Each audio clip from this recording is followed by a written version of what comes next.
Hello, everyone, and welcome to today's webinar From Idea to Income, Navigating the Side Hustle Spectrum. My name is Dr. Adam Cebulski. I use he, him, his pronouns, and I'm the CEO and founder of transform.forward, change management and strategy consulting and executive coaching agency.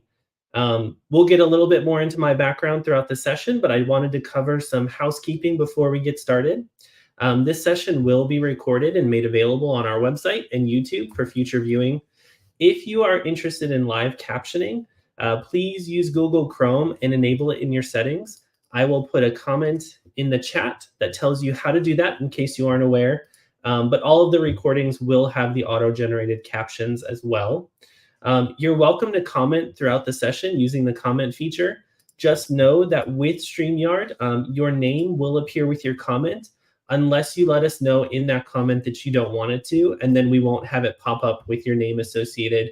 But that's just something good to know as you are thinking about how to navigate today's session and engage with the presenters. We're more than happy to have you comment, but you just need to be aware that it would show. Before we begin, I'd like to give you a little bit of background on this month in general and what's happening throughout the month of October. So typically, October's celebrated as Careers and Student Affairs Month. We've observed a growing interest in roles beyond campus. So in sort of a lighthearted pivot, as we think about pivoting off campus, we're introducing Careers outside of Student Affairs Month. It's not meant to be shady or a target toward the original month, but instead to highlight how you can still support students off campus or use the skills you've honed as a student affairs practitioner in other fields. This month was designed for you and with you.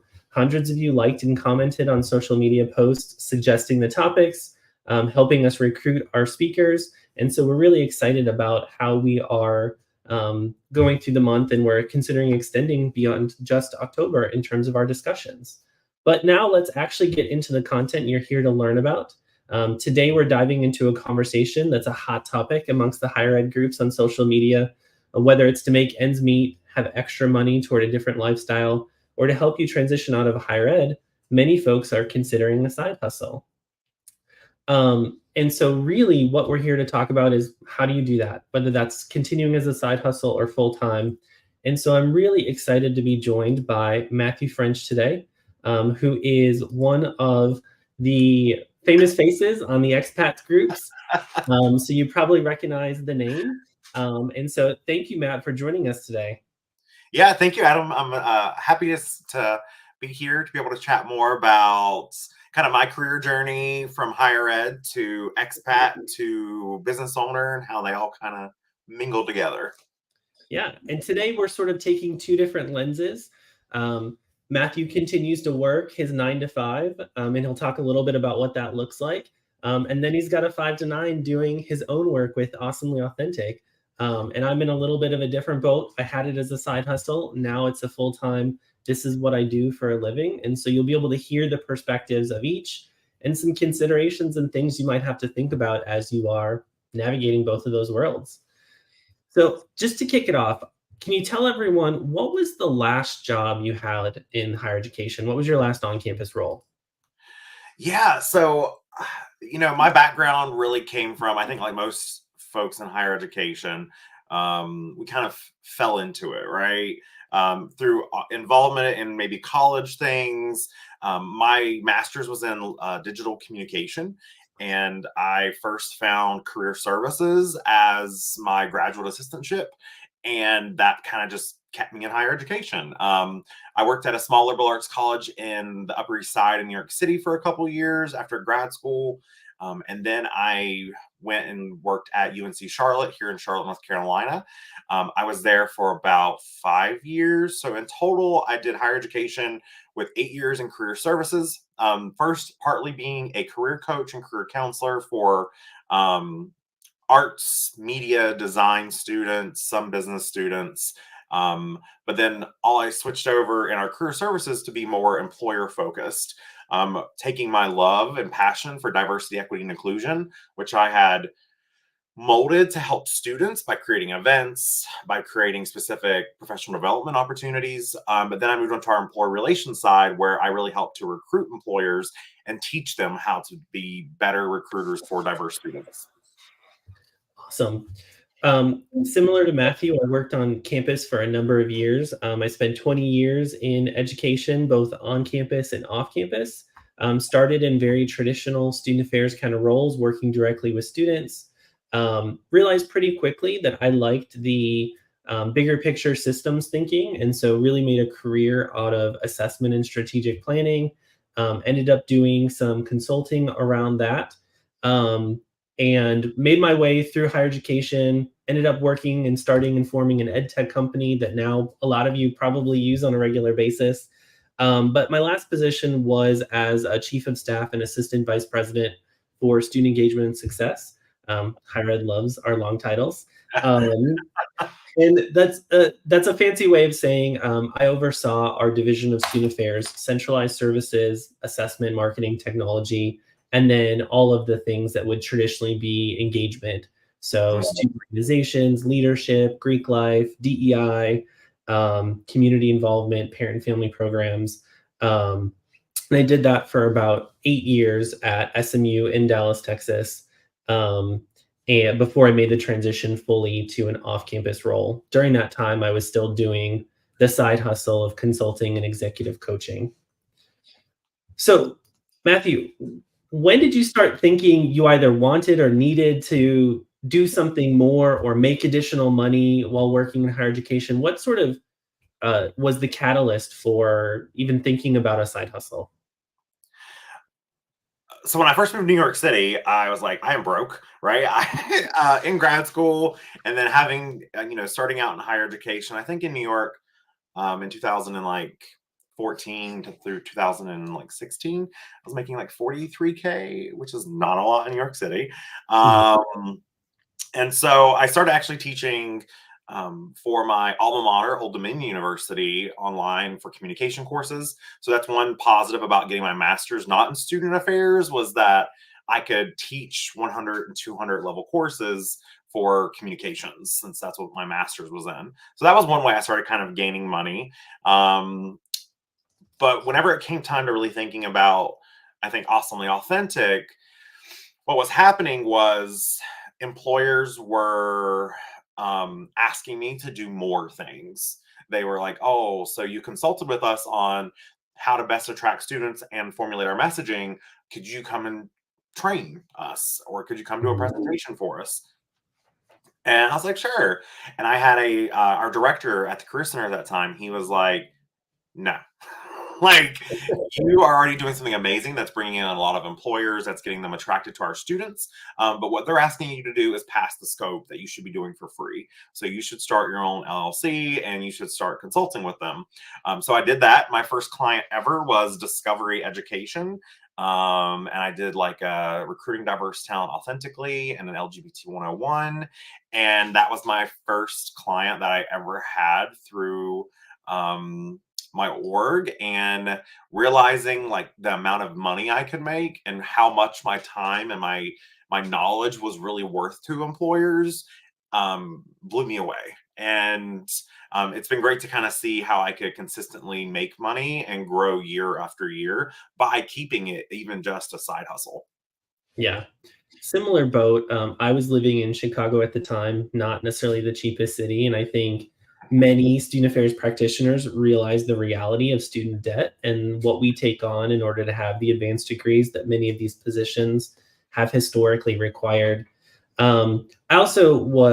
I came from a lower socioeconomic status background, and the idea of financial freedom was something that was always weighing on me. And for me, I knew that I wanted to own my own house, and that's a lofty dream in Chicago as a recent grad. I also knew that I wanted my sort of financial measurement of success earlier in life was that I could put every bill on auto pay and not worry that something wasn't going to clear. Those overdraft fees will get you. That's true. And so for me, that was my way of helping to sort of provide some level of security. Mm. What I ended up finding was I often was more drawn to those side projects than I was the day-to-day work. It was an opportunity to work with a lot of different kind of institutions, a lot of kind of challenging thought about how do you approach a problem without having all of the insider knowledge of being on that campus, but also the benefit of like you get to walk away at the end of the project, and that's a fantastic feeling. Yes. You could just be like, hey, like, here, I'm telling you best practices. Here's your roadmap. Here's everything. And then you can just be like, back away. Yeah, Like, so there's not as much like emotional and mental toll in it. It's yeah, just you're sharing knowledge, which is really a complete departure from like your 9 to 5 type of roles, you know? exactly. I was lucky enough that one of my mentors in my undergrad was our president of the university at the time. He happened to live in the same residence hall that I was in as a first year student. And he actually was honestly the person who got me all of my initial side gigs of consulting. He saw something, he was very adamant that I should go into higher ed. I was hesitant, thinking that's not really a real career path. And he really was helpful in finding things that would help me get exposure to either people who would help me get additional projects in the future, or to learn different areas of a university or different types of universities. And he actually got me my first project at Northwestern. And so that really kicked it off for me in terms of really wanting to have that experience of not just one campus, but multiple.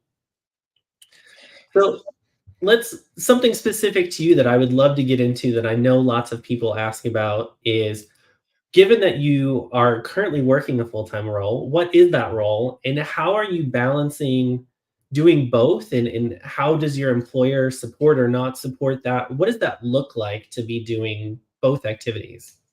Yeah. And I'll speak about this through both the higher ed lens, since I had Awesomely Authentic when I was working in higher ed, and then also now in corporate.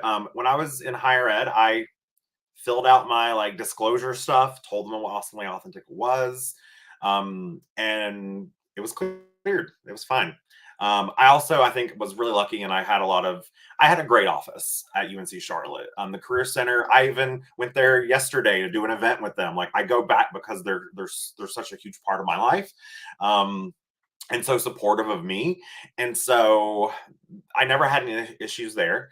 My right now, my 9 to 5, I'm a diversity, equity, and inclusion manager with Piedmont Airlines, a wholly owned subsidiary of American Airlines. I oversee the DEI strategy for over 10,000 employees. And that's a lot. I'm building it from the ground up and giving structure and strategy. But in my job interviews, I talked about Awesomely Authentic. It's where I pulled some of my initial, experiences from. It's what gave me a lot of my corporate experience, which when I was making my pivot, I noticed employers always asked more about Awesomely Authentic that I only had for like a year and a half at that time than Yep. than they would ask questions about my 8 years in higher ed. Um, and so my current employer, they were fine with it. The only caveat with them is I had to sign in my contract that I would not consult with any other airlines, but I could consult Yeah. with anyone else. So that's a positive.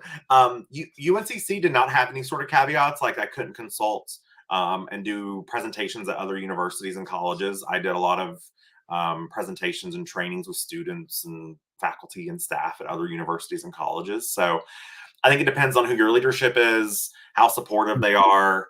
And really finding that balance for me is there are ebbs and flows, right?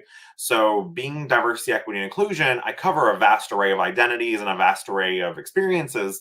But what you'll find with DEI consulting, and I know a lot of higher ed folks want to go sometimes into that field, you are likely going to be called upon when your identity is being celebrated and or observed, right? So Mhm. June is so busy, which I'm so blessed to be so busy. I would say normally in June, my first year I had 12 events to do, trainings, presentations, those types of things. Um, my second year I had 34, and this past year was a little less. It was like 22. And so I've always been very apparent with my employers, like June is going to be busy. I need flexibility. Is that okay? Like, and I'm very open with my supervisor. Like when I was hired at Piedmont in March, I told her when I was hired, I was like, June is going to be really busy. But I'll share with you my calendar so you'll know like when I'm out. So I'll just put on my calendar like AA, and she knows like, oh, it's something for his side hustle. And then I have a flexible schedule so I can, make up those hours later on. But I find that to be the most beneficial, is having that flexibility of being able to kind of fluctuate as I need to. Um, Now, I also teach communication courses still at Old Dominion University. I teach one course. It's virtual, it's online. So my weekends are spent grading, and then I give my students a like cell number through text now where they can like text me if they have questions, because I'm like, I'm sorry, I can't check another email. I have like 4 emails. I'm like, I'll check that email on like Saturday, but if you have a question, get to me right now. So really making it flexible.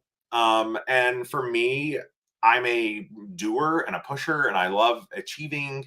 And I have a partner who I've been with for going on 7 years, and he knows me. He knows I like to take a lot on. He knows that it's a big part of who I am, my drive. So having him to like support, and he never like gives me crap about if I'm really busy or anything like that. But also he can see whenever I'm taking on too much or I'm getting burnt out, and he will be there to like take care of me and be like, let's do something, like let me bring you flowers, or like, do you really need to do that? Like, is that something you can maybe cut out? So having that support sometimes can be really helpful too. Yeah.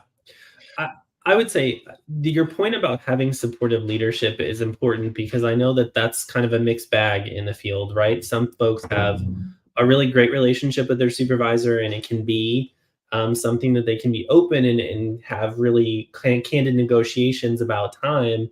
And then others, it's a toxic environment, or they're just not supportive of that, or the university isn't.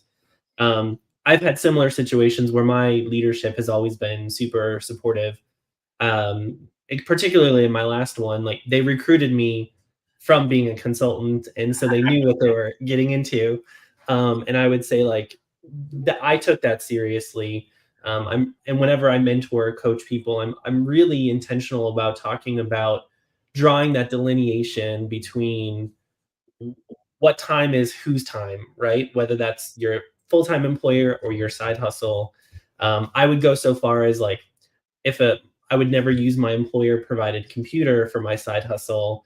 If I was doing Oh something yeah, during the no. workday, because we did not have flexible schedules, then that was vacation time. And so really thinking about making sure I'm not double dipping, or that one is not benefiting the other in that kind of way.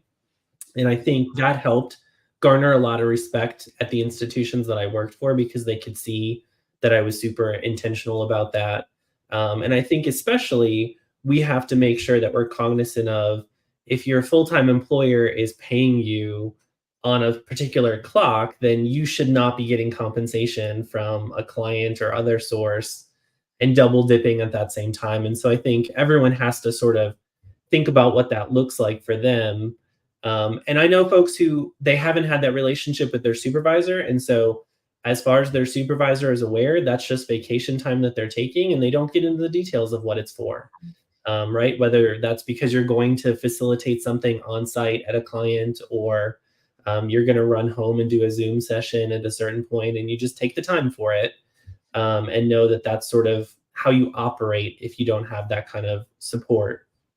Yeah, it's a good call out. I think especially because it can be easy for us to be like, oh, I need to do this real quick, right? And then you're on your like 9 to 5 computer, right? But I would say yes, keep those like completely separate.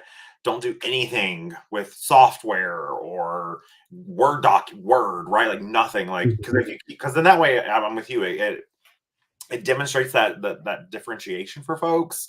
But then I think to your point too, most universities only really have a desire to know about what you're doing if it like specifically what you're doing for them, right? So like what I was doing outside of higher ed was adjacent. It wasn't like specifically what I was doing with them. Yeah. And so I think using vacation times and things like that, I don't think most employers, most universities, from what I've read when when I used to fill mine out, they didn't care about if it was something that like was not what my job duties were at my university. Yeah. So awesomely authentic. Tell me a little bit about how you came up with that as your organization. Where did that brand come from? What's the story behind that? I get this question a lot because I do diversity, equity, and inclusion.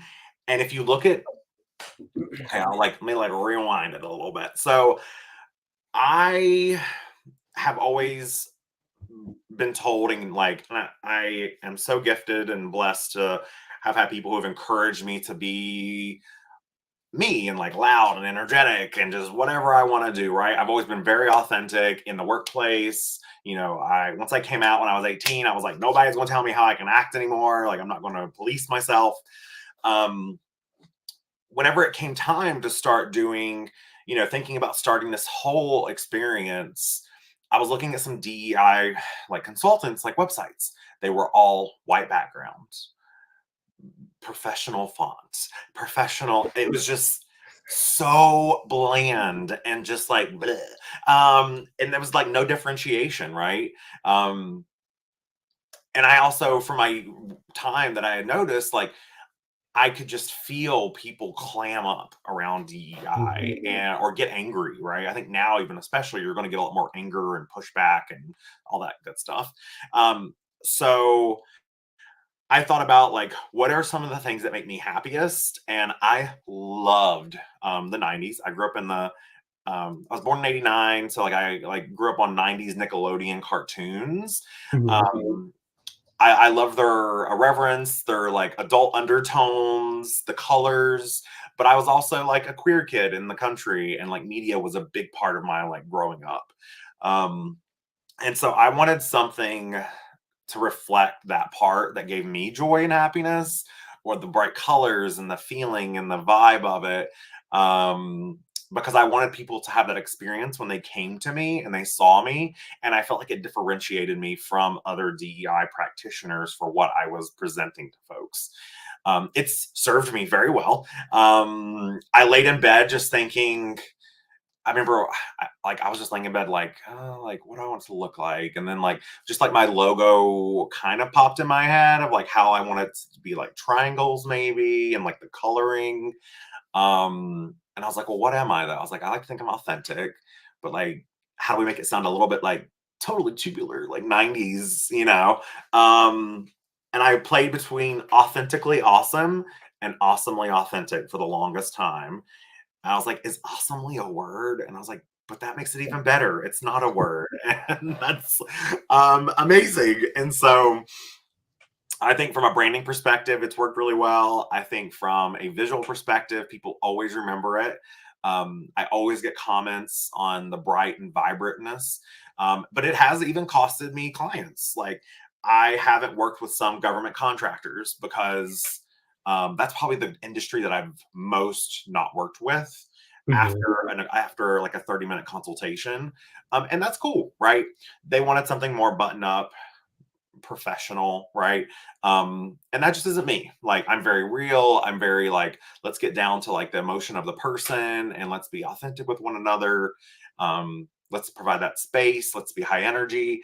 And that's okay, right? So I feel like once you're kind of coming up with your brand, there's so many people doing side hustles. What sets you apart from being different from others? How do you communicate that in an effective way that grabs people immediately? And also being okay with that not everyone is going to be a good fit for a client. Yeah. It's interesting you mentioned the little nuances of word choice and how that's all going to come into it. Because one of the things you realize is that once you create this, it's hard to do a reverse, right? Or a redo. It is what it is and it's out there. And so when I was thinking about what I was going to brand my organization, my love and my passion is change management, right? It's helping organizations and people lead through change, and I wanted something that incorporated that essence. My research area is gamification. I am a gamer at heart, and so thinking about how do I combine those two. Transform.forward is actually a video game design term that means you're taking an object and you're moving it in a particular direction, typically forward, um, to make a change. And so for me, I wanted some sort of nerdy Easter egg in my title that if you know, you know, and if you don't, it's not going to cause any confusion because it still sounds relevant enough to what I do. Um, I also, and I'd be curious your take on this. I know a lot of people when they're starting out or even, further along in their career, it's my name LLC, right? Mm. And I didn't intentionally choose to go down that route because I knew that I wanted to eventually scale and have an organization where it doesn't rely on just me. I currently employ a suite of people, everything from consultants, coaches, project managers, research analysts.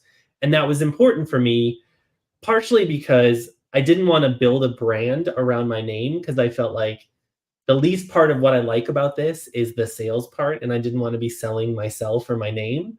I wanted to be selling the concepts and the kind of things we would be doing.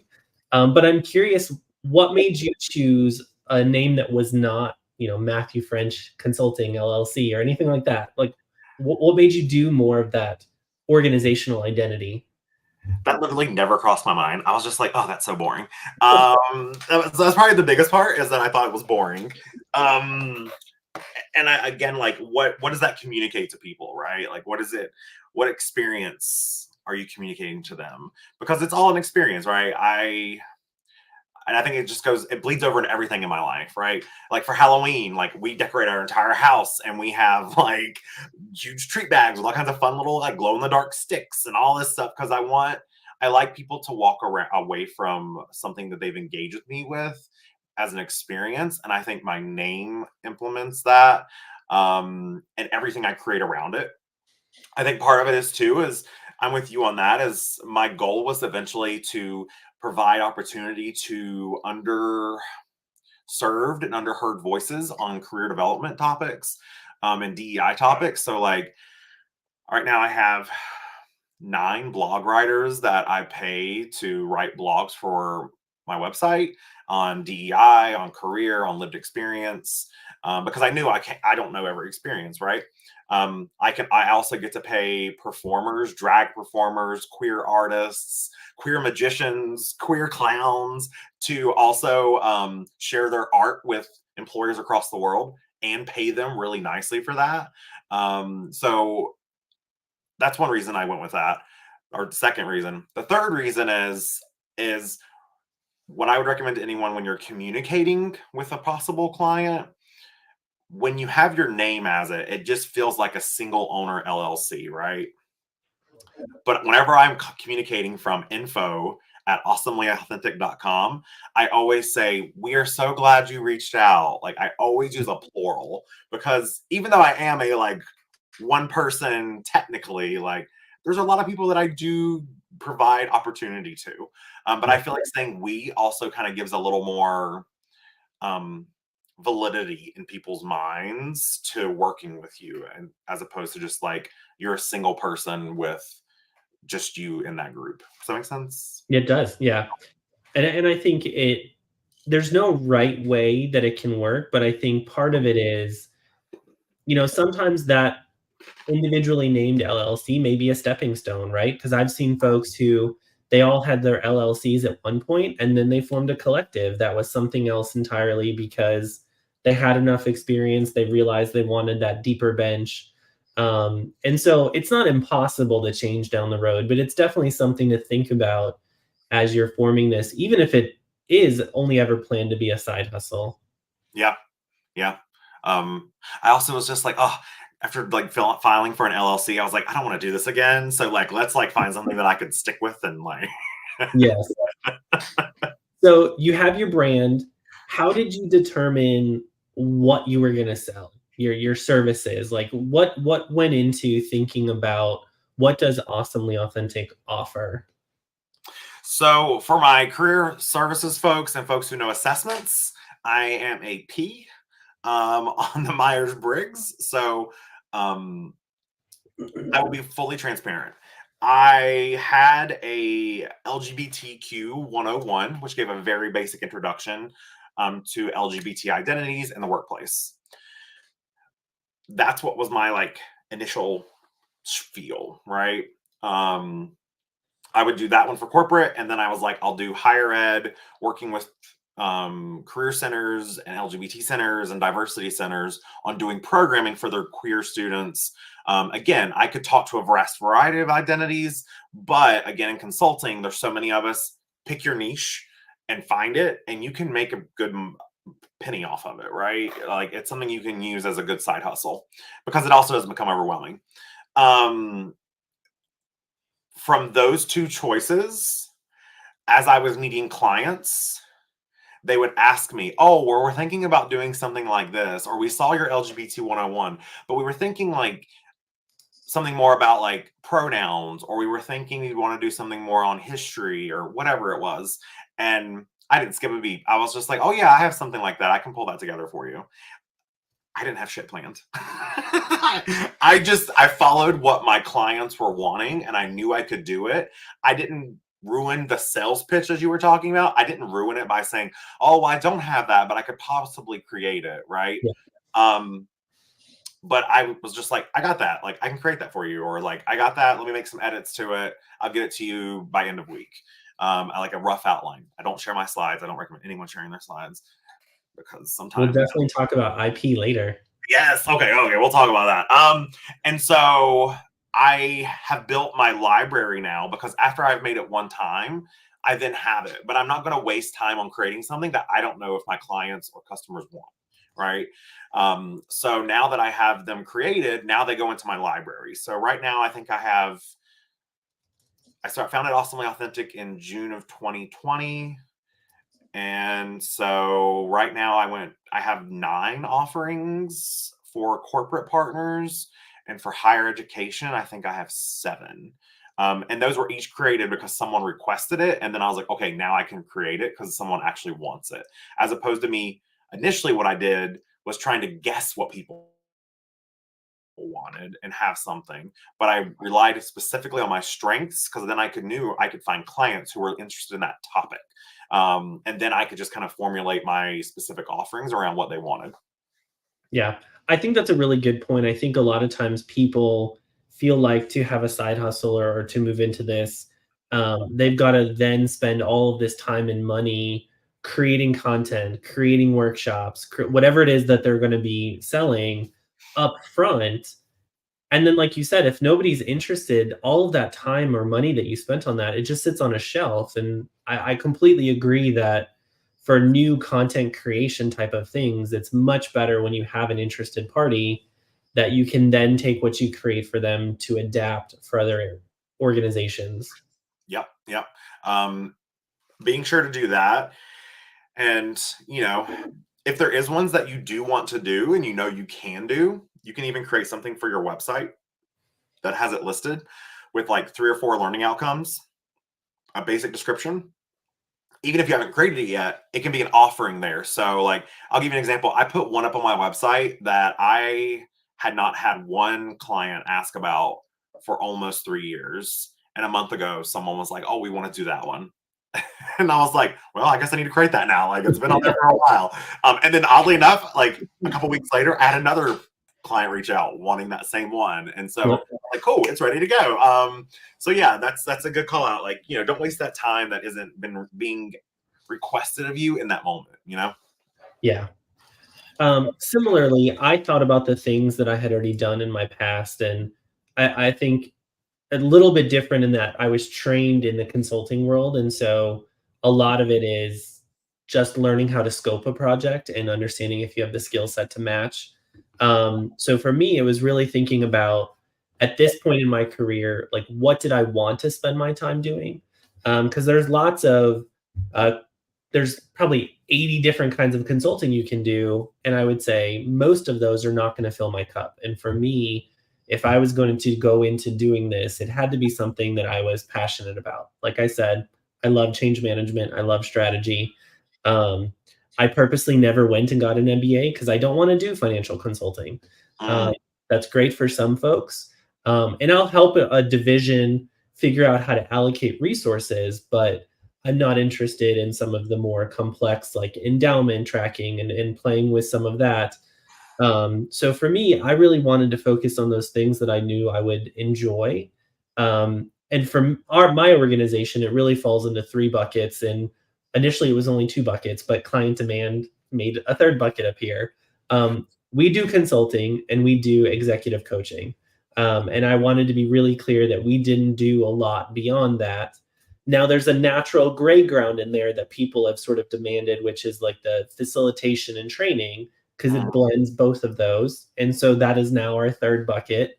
But for me, it was really important, like you said, to find where you fit and where your expertise is going to offer some competitive difference. Because I think otherwise, finding clients or differentiating yourselves or competing with the big dogs, like it just gets harder Mhm. unless you have a specific identity to your brand. And so for me, like I'm not going to work with an organization where all the wheels are smooth and everything's going well because like A, they probably don't need me, but B, like, that's not interesting. I'm not a maintenance person. I am a like, let's talk about reinventing or innovating something. And so I really wanted my services to match that um, in a way that I knew I could still be excited about all of them. Hmm. Thankfully, to this day, I've never had a client that I've accepted that I'm like, I cannot wait for this to be over because this is a horrible experience.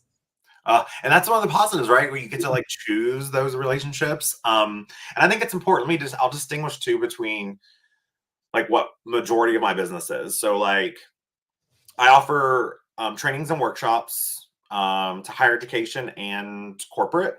And then I also offer consulting on DEI topics to higher education and corporate. And then I do a career coaching piece for folks from underrepresented identities. I sunset the career coaching for now just because I'm too busy. But the vast majority of clients I work with are normally on 1 to 2 hour presentations or trainings. So I've had like 2 consulting ones that went for like a couple months. But by far, I've worked with over 55 orgs now, and pretty much all of them have been trainings during specific times of the year, during Pride Month, during Coming Out Day, whatever it is. So again, it's a great side hustle because it's a one and done usually. And the good thing is normally I'll have the employer's like, cool, you've been vetted. We know you do great. You're just going to come back every year. And that's what usually happens. After about the third year, I've started telling clients, like, it's really important you have diverse representation for the queer community. Like, you should find some other people. Yeah. I can give you some recommendations, so just so people know, like, even through a side hustle, like, it's not always like the consulting piece. It could be something as simple as doing an hour, 2 hour presentation on a topic. And that can, be a pretty penny. Yeah. So we had a question come in. How much in today's world are you traveling? Oftentimes they're saying that they hear consultant or speaker, facilitator, and that's going to equate to travel. And for them, that's not an option. So how much do you travel? For my 9 to 5, I travel a lot because I work for an airline. For my 5 to 9, awesomely authentic, I have never once, I'll take that back. One time, I have traveled to an in-person thing, and it was here in Charlotte because I'm in Charlotte. Other than that, everyone wants to do it virtual. They're like, let's just do it virtual because there's so many teams that are dispersed, different time zones, all that good stuff. So many places do have remote work from home. So I think a great industry to really target if you do not want to travel, especially, or you don't have that ability, or you want to keep it really virtual, look for organizations that hire remote workers. Because like I'll go on job boards and just look at like what's hiring in tech for remote workers. I'll pull those names and that'll be like my lead list that I'm grabbing to like then go find folks on LinkedIn or however. So yeah, I don't travel at all for my side hustle. I had an org around Pride Month who wanted to fly me to New York. Um, and we ran into one little like snag and they're like, oh, never mind. We're just going to go virtual. I was like, okay, that's cool. I'm like, yeah, that works. Yeah. So yeah, I don't travel at all. I would say I've actually been surprised at how much. So I predominantly work with universities and startups. Those are my two backgrounds. Those are the two worlds that I know. Um, Startups, Almost never, no travel. They're just like, hey, let's do it remote because oftentimes they don't even have a headquarters anymore. Universities are a little different. I think, immediately post COVID, they got on the remote bandwagon and we did a lot of stuff virtually. But I would say now 2023, end of 2022, they're back to wanting folks on campus, but Mhm. not in the old school way of you leave on a Monday and you fly back on a Thursday, and like it's not like that. But I would say almost every single one of my consulting projects has an on-site component to it. um, all of my coaching work is virtual. Unless somebody would be in the Boulder area where I'm located, like that's obviously not a feasible situation to be traveling for. And then I really mostly do training and facilitations within the Colorado area.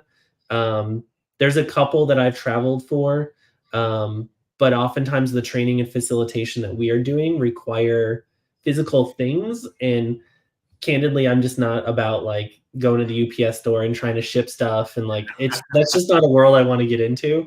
And we're looking at ways that we can make that easier and more portable, but right now, like it's just too much to do that. So I would say travel has picked up, but not in a way that I feel people should be afraid of it. It's probably going to be a day or two here or there, but not the way that I think we often think of the 90s or the 2000s consulting, where you could tell who was a consultant because they had their suit in the morning on their flight, um, and they would change in the bathroom on the way back. So I don't those days I don't think are there anymore, but you can decide that for yourself, right? Like that's Yeah. part of owning your own organization is you get to decide if you're going to travel or not. I don't think it's going to hurt business if you're not willing to travel. Yeah, I agree with that because people will always ask me like, "Oh, do you do in person?" And I'm like, "Sure." I'm like, "It's going to cost more," but I was like, I can totally do in person if you'd like. Um, and so I think that is like an important piece for everybody to take away. Like me and Adam's, our approaches and the way our businesses are very different, right? And so I think sometimes people have it in their mind like, oh, as an LLC or a single owner or as a business owner, like it's one way, and it's like it's really not. Like just go with the flow, like go with what your mind is telling you and what the feeling is and what's opportunities being kind of presented, and just like go that direction because that's what's going to lead you down the right path. Yeah. You brought up a really good point about the travel being more expensive for the client. One of the things that I cannot stress, whether you're doing this full time or you're doing it as a side hustle, there are two things I tell people when I coach them about how to like start this up. The first is you don't pay anything for your travel. Travel, lodging, food, like that is on the client. Don't ever assume that financial responsibility. Never. That is an extra on top of whatever fee that you're charging. And the second is, I call it a butt on seat or butt in seat charge. You have to figure out for yourself what is the hard cost of being gone and make sure that your travel fee associates that. Yeah. So whether that is like for me, I have two dogs and a partner who's in the medical field, so that may or may not work out for him being able to take care of them while I'm gone. So thinking about boarding, thinking about if it's a side hustle, do you have to take time off work? And like, what does it look like? And what is your minimum to get your butt in that seat, right? Like, you have to think about that for yourself. Yeah, like flying. I work for an airline, but I hate flying. It's very like uh stress inducing, right? Like, and so it's like I'm gonna charge extra because you're gonna have to make me fly there. And so if I have to fly, like I charge for that like emotional toll that it's gonna take on me, right? So like taking in those account, right? That stuff is totally valid too, I think. Yeah. So, the big question that often people have is how do you approach even thinking about how you price your services? Where do you start with that? I Googled a lot trying to figure it out. So I'll start from my first few clients. So you have to build up perception, right? You have to build that up. Even if you've had a lot of experience in higher ed or whatever it is you've done, you have to demonstrate successes. And so what I did, and this was just my approach, is my first three or four clients were free where I did presentations or trainings for. I told them, I was like, I'll do this for free. And I gave clear expectations of what they would get. I was like, the only thing I would ask is that I can use your logo and a quote on my website about your experience with me. And so that right there has, I think, been the best. So while I get the whole, like, don't do free work, you got to kind of sometimes build perception, in my opinion. Two, whenever I was looking at it, the hourly rates were a little bit easier for me. So my first year for a 1 hour training / presentation that didn't have a lot of customization, we'll say.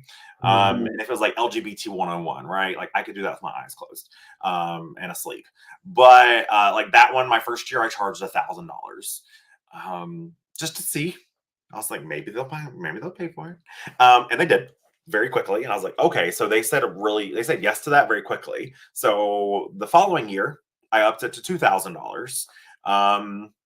They paid it too. And I was like, okay, I'm gaining more experience. I got more clients now. I have more experience in corporate now. And so now, like, it depends, but like if it's a canned presentation that has very little editing I need to do on it, and depending on the org, right? Like I still like to work with people's budgets how I can, and nonprofits get a really good deal normally. And if the organization or the business, what they're doing means a lot to me, I'll do it for free sometimes still, but it just depends, right? It's your own stuff. You can do whatever you want. I usually will charge for those canned ones about $2,500. It's an hour-long presentation, 45 minutes content, 15-minute Q&A. It's recorded. They get to keep the recording. I send them a PDF of the presentation, or what I've been doing is a guide with like the content just structured differently. Some of the more customized things, if they want a lot of edits to like a canned one, or they want to focus it on their specific objectives they have for their org, that one I'll usually charge around $3,000 for an hour long event. But then for my hourly consulting, I charge $125 an hour.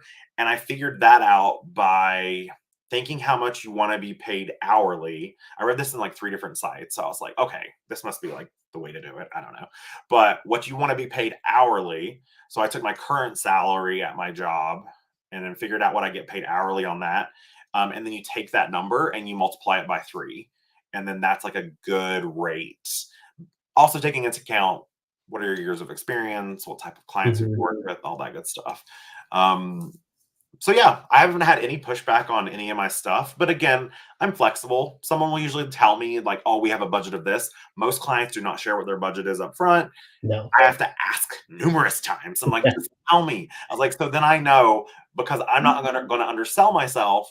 But I also I don't want to scare you away if I want to work with you,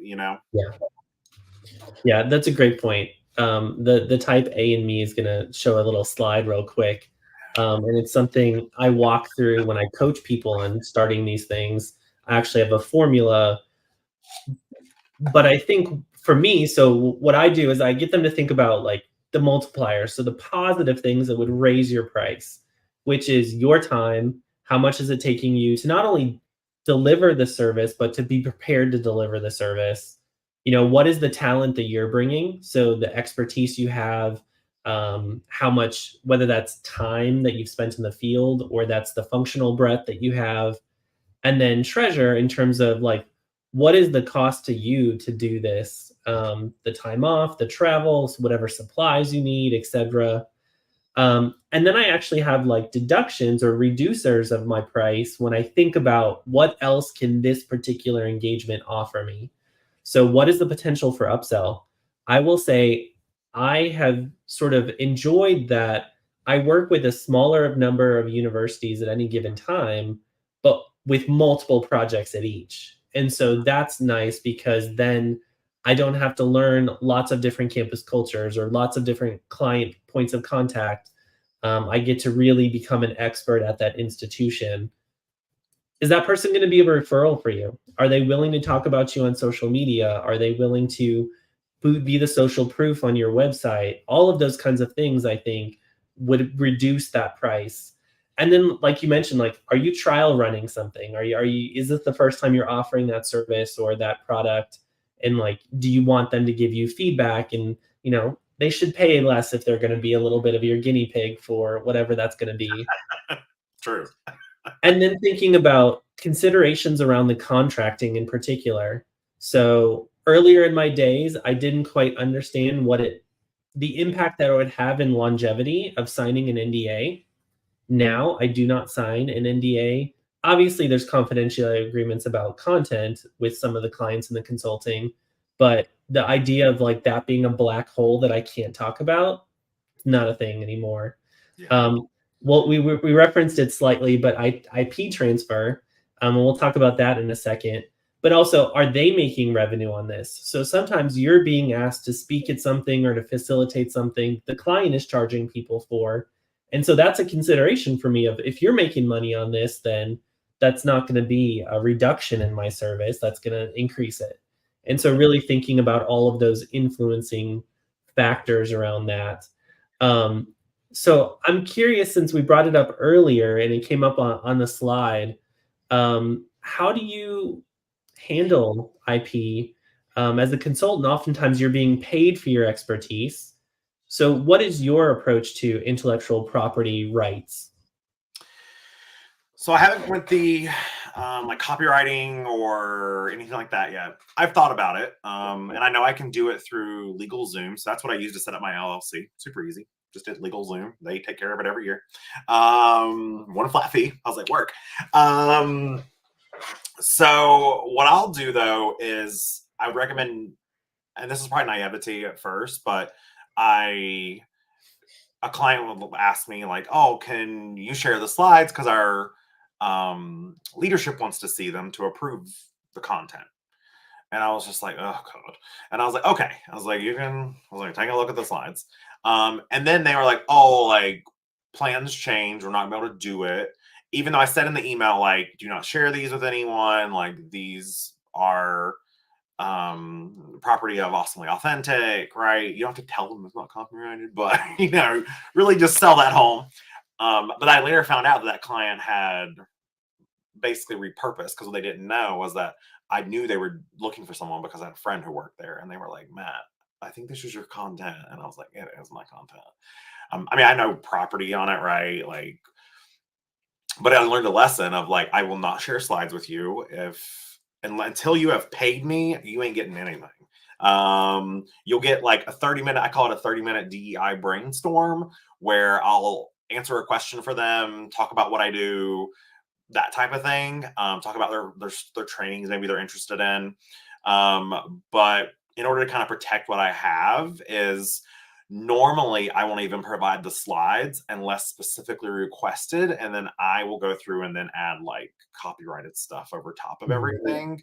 But normally what I'll just say is, if it's a training, for example, I'll say, as part of the price, what it includes is, this content for 45 minutes, Q&A for 15, a recording of the session, which you are free to share internally only.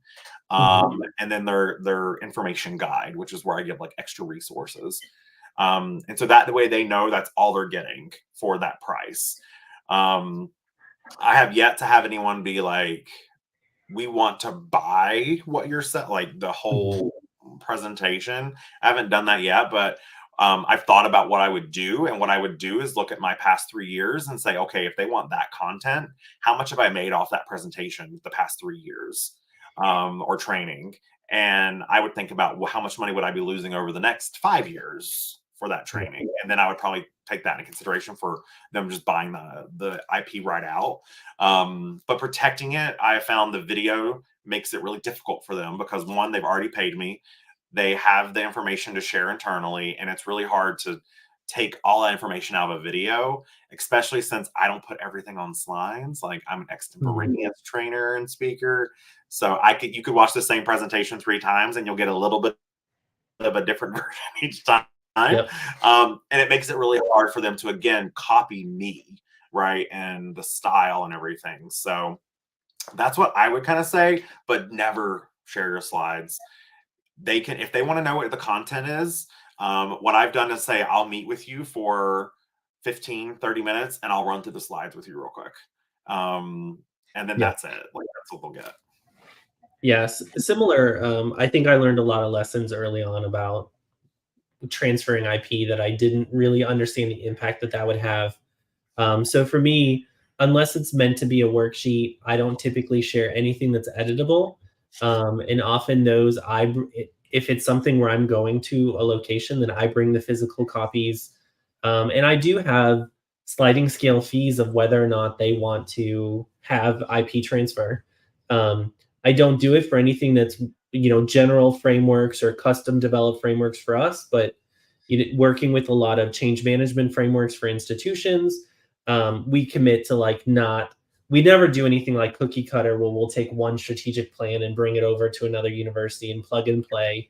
So a lot of the work that we do, it's so custom that it's for them, and they're paying for that. They're paying a premium for that. But in terms of some of the facilitation, it's very similar. We don't provide the slides. We don't give any of that information ahead of time. Part of it is they're hiring you for their expertise, and they need to trust in that. Mhm. Um, so I would definitely agree with that. I do want to make sure we have time to get to one of the comments that came in from Cam, who's asking, aside from a website, are there any other steps you recommend I look into when starting a side hustle business in career coaching? So this is really getting at business development. Any recommendations from you first? Yeah, so that was one of the big parts I started out with, and it honestly became overwhelming with the amount of folks who will reach out. Um, so a few things I would recommend. One is a lot of professional groups have Slacks, like Slack groups you can join. So I am a part of Out in Tech, for example, and I would always give to the community by like, talking about career development and stuff, right? You don't want to go in there and just like be a advertisement. You want Yeah. to become part of that community and then being like, hey, I also offer this service, right? And so I still get people reaching out, people still referring me for career coaching. It, I'll be completely transparent. The amount of work it takes to do career coaching, I would charge $60 an hour whenever, and have a lot of work to do with that one person and a lot of care that needed to go into it when I could make $3,000 off another hour transaction, right? So my time, I decided to put more towards building client relationships over career coaching, which is why I'm getting ready to do something new with career coaching that is a virtual option for folks. So going into Slack groups, that's a really great way. Again, I think doing your first couple free so you can get them on your website as testimonials. And then those people who actually who did testimonials for me off the get-go ended up actually referring folks to me. Mhm. Um, but for the career coaching, $60 an hour is what I charged. I can't remember what I charged for like resume and LinkedIn and stuff. I think it was like a bundle package for like $500 or $600. Um, but that's a good spot. Getting to know other career coaches on LinkedIn, because like what I do is if I have someone reach out to me and I am not an expertise in or I don't have expertise in the industry they're interested in, the profession, right? If someone's really interested in like Python, data analytics, IT, I can kind of know it, but I don't want to charge them a premium fee for someone else whenever I know a career coach has a lot of experience in that stuff. So I'll direct them to career coaches based on that type of stuff, or if I'm overbooked. So really kind of building out all those pieces are going to help you a lot. And the last part would be, I never thought doing a blog would make my website any more attractive or get more visitors.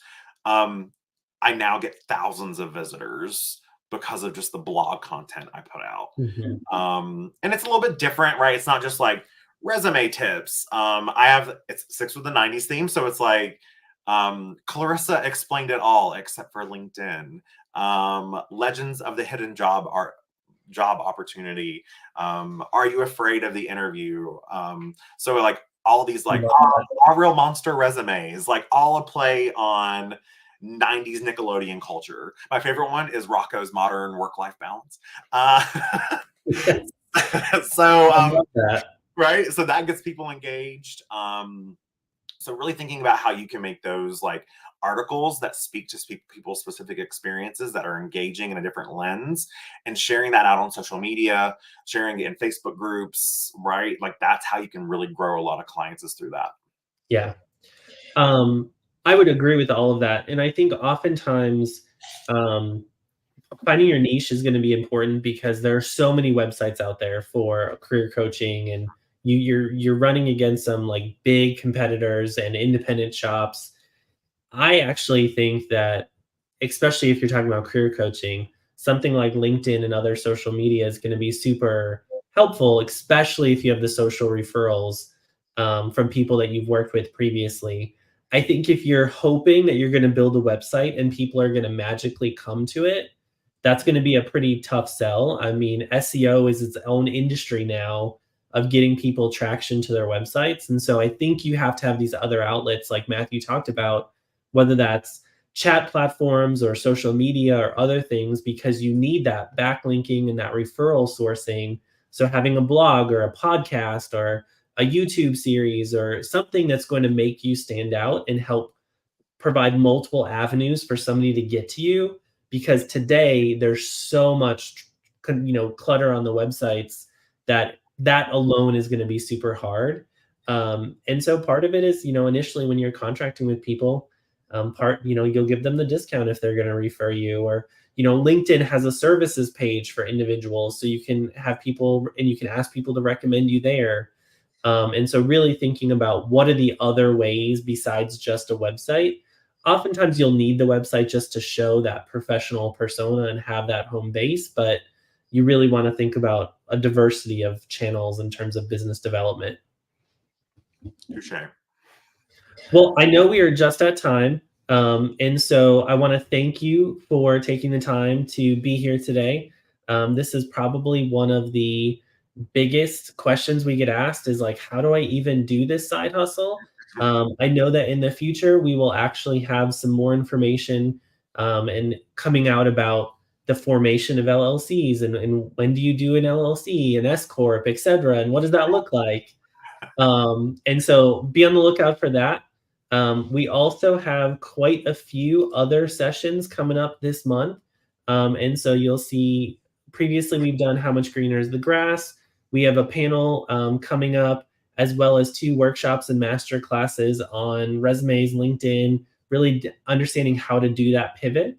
But thank you again, Matt. I really appreciate you being part of this month. And hopefully people can continue to hear from you. If folks are interested, how can they connect with you? Sure. Yeah. So you can check out my website, awesomellyauthentic.com, or you can connect or follow with me on LinkedIn. I'm also currently in the process of getting ready to actually hire a couple more contract writers for career development topics. So keep a lookout for that. It's a great way for you to direct people back to you. So yeah, feel free to connect with me on LinkedIn, awesomellyauthentic.com. And thank you for having me, Adam. I love that you're doing this. I think a lot of us in higher ed can sometimes feel like we want to grow in other ways. We want to expand. We want to be paid what we're worth. I'm going to say it. Yeah. And so thank you for doing this, of, showing folks that there's multiple ways that you can even stay in higher ed if you want. And having that side hustle is a great alternative. Awesome. We will make sure that websites and LinkedIn are linked in the email that will go out with the recording information after this session. And so hopefully people will be able to get in touch. Similarly, we are also in the process of hiring for multiple roles and projects. And so definitely check out that as well. But thank you again. I hope you all have a good rest of your evening/afternoon, depending on your time zone. And we look forward to seeing you at the next webinar. All right. Bye, everybody. And happy Halloween. Boo. Thank you, everyone.